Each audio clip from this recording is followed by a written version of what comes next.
Hey there, friends, and welcome to this week's episode of Secrets to Sanity. On today's episode, we are going to be talking about the balance myth.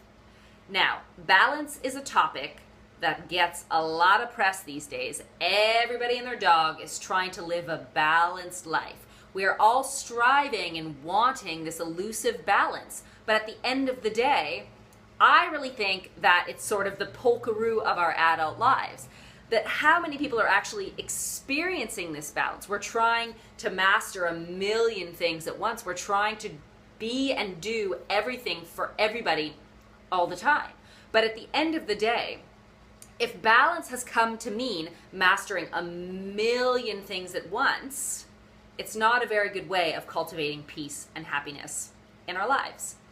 So, today, I thought I would offer you a few tips to help you get rid of the focus on that elusive balance and actually help you create some internal balance, which will benefit you much, much more than trying to juggle a million things at once. So, number one, focus. Focus your energy in life. Now, what does this mean?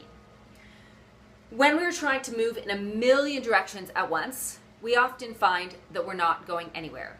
If you're trying to buy a new house, if you're trying to get a better job, if you're trying to be head of the PTA, if you're trying to travel more, if you're trying to be big in the community, if you're trying to become a chef, if you're trying to do a million things at once, there's not a very good chance that you're actually going to be able to create momentum and a large shift in one direction. So my suggestion is to focus your energy. Now, it doesn't mean that you can't have a million goals at once, but what it means is you can't attain a million goals at once. So you want to be specific with your goal setting. Give yourself a goal for a week, a month, or even a year. Give yourself realistic goals with realistic timelines so that you can actually put a good amount of energy at one particular time into creating shift in one direction, which will help you not only to create positive shift, but also to feel confident about the shifts that you're making, because you will see concrete changes in each area of your life. Number two suggestion for getting rid of that focus on the elusive balance is to prioritize your life. Now, we all know what priorities are, but what I find often in working with clients is that people's ideal priorities don't necessarily match what their priorities currently are. So I would suggest to you to make a list of your top 5 ideal priorities, and then make another list very honestly about your top 5 current priorities. And what most people will find is while they're really trying their best to prioritize the things that matter to them, oftentimes we aren't necessarily successful at prioritizing the things that we want to matter most. So you want to make a list of your top 5 current priorities and your top 5 ideal priorities. And then you want to compare the two. So maybe at the top of your ideal priorities list is family, with 60% of your energy. But maybe your ideal scenario is that about 75% of your personal energy is being sucked up by your job. And now that's okay if we find this out, but it's very good information for you to really see that difference. So you can see maybe why your current life, how you feel in your current life, how your current life looks, feels to you, might not be reflective of your ideal scenario. And that's okay. It doesn't mean you have to make huge shifts today. It doesn't mean you have to quit your job or you have to completely transform your life. But what it does give you is knowledge and awareness. And I always say to people that the smallest of shifts make huge cumulative effects.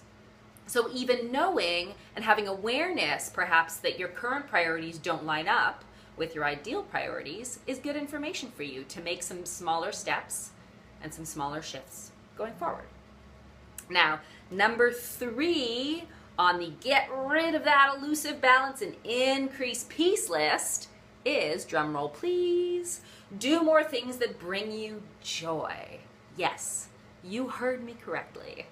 It sounds simple, and it is, but most of us don't do it. You know, it sounds easy enough that doing things that make us happy would make us happy, And yet, so many of us have ourselves on the bottom of the list. And the problem with this is that we can't give from an empty well. We can't be everything to everybody all the time if we are going on empty. If we are not connected to who we are, what we love, what we want in this life, in this world, then it's very hard to be happy.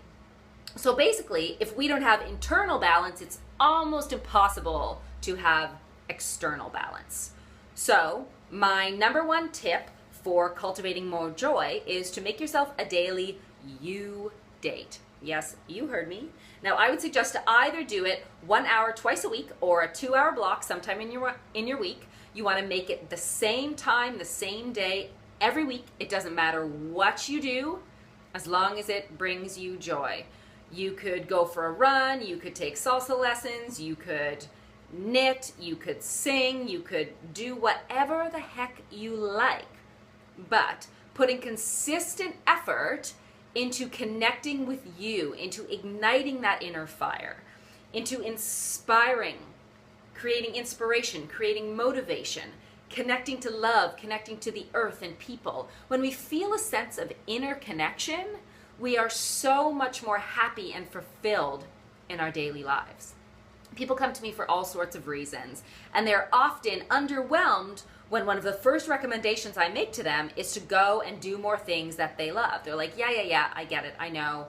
I really should be spending more time on me. But what they don't realize is that really connecting to the deeper self, really sparking creativity, really taking time and effort on a regular basis to connect to who we are and what we want in this precious life is incredibly important and can be transformational in our lives if we commit to this on a regular basis. So put it in your calendar. Yes, you heard me. Put it in your calendar like it's a meeting with your boss or a doctor's appointment, and no excuses. You cannot get out of it.